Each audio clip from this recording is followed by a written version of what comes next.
प्रतीक, ये क्या बात हुई? कल तुम्हें माँ को लेने के लिए आना था, तुम आए क्यों नहीं? मैं जानती हूँ तुम जानबूझकर नहीं आए होगे। तुम्हें पता है ना, बच्चों की छुट्टियां चल रही हैं। मुझे भी अपने परिवार के साथ घूमने जाना है।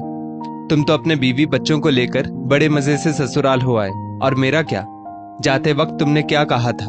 दीदी, इस महीने माँ को आप रख लीजिए, अगले महीने मैं रख लूंगा। भाई, इस तरह तो नहीं चलेगा। इंतजार में बैठी प्रतिभा अपने भाई प्रतीक से कह रही थी। प्रतीक बोला, अरे दीदी, 2 दिन पहले ही वहां से लौटा हूं। पूरा घर गंदा था। गरिमा से अकेले सब कुछ हो नहीं पाता, तो मैं उसकी मदद करवा रहा था। फिर मैं भी बहुत थक गया। मैंने सोचा एक दिन आराम कर लेता हूं, फिर माँ को ले आऊंगा। ठीक है, आपने इस महीने एक दिन माँ को ज्यादा रख लिया, तो अगले महीने एक दिन मैं ज्यादा रख लूंगा। इसमें इतना नाराज होने की क्या बात है? प्रतिभा बोली, बीवी की तुम्हें बड़ी चिंता है, पर माँ बहन की कोई चिंता नहीं है। मुझे कुछ नहीं सुनना। आज के आज आकर माँ को ले जाओ, ताकि मैं कल निकल सकूं। अगर तुम उन्हें नहीं लेकर गए तो उनकी अगले महीने की पेंशन भी मैं ही रख लूंगी।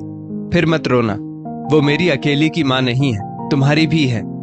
इतना कहकर प्रतिभा ने गुस्से में फोन रख दिया। दूसरे कमरे में बैठी प्रतिभा की माँ विमला जी अपनी फूटी किस्मत पर रो रही थी। बेचारी, पति की मृत्यु के बाद उन्होंने अपने बच्चों को कभी कोई कमी नहीं होने दी। पूरा जीवन दुनिया के बच्चों को शिक्षा देती रही, पर अपने बच्चों के संस्कारों में ना जाने कहां चूक हो गई कि बच्चे बस माँ को हर महीने उसकी पेंशन पाने के लिए अपने पास रखते थे, और बदले में उनकी कितनी सेवा करते थे ये तो उनका ही मन जानता था। विमला जी यही सब सोच रही थी कि तभी कमरे का दरवाजा धड़ाम से खुला।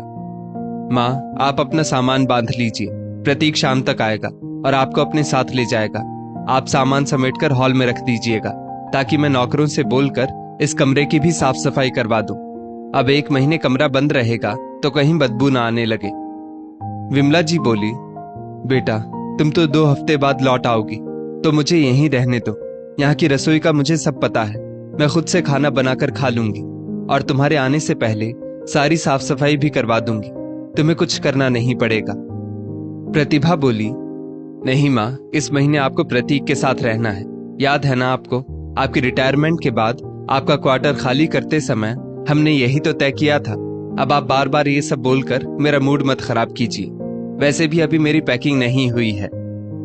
विमला जी बोली, बेटा, मैं तो इसलिए कह रही हूँ कि बार बार किसी सामान की तरह मुझे यहाँ से वहां मत भेजो।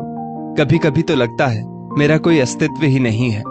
2 बच्चे, 2 घर हैं, फिर भी स्थायी रूप से मेरा ही ठिकाना नहीं है।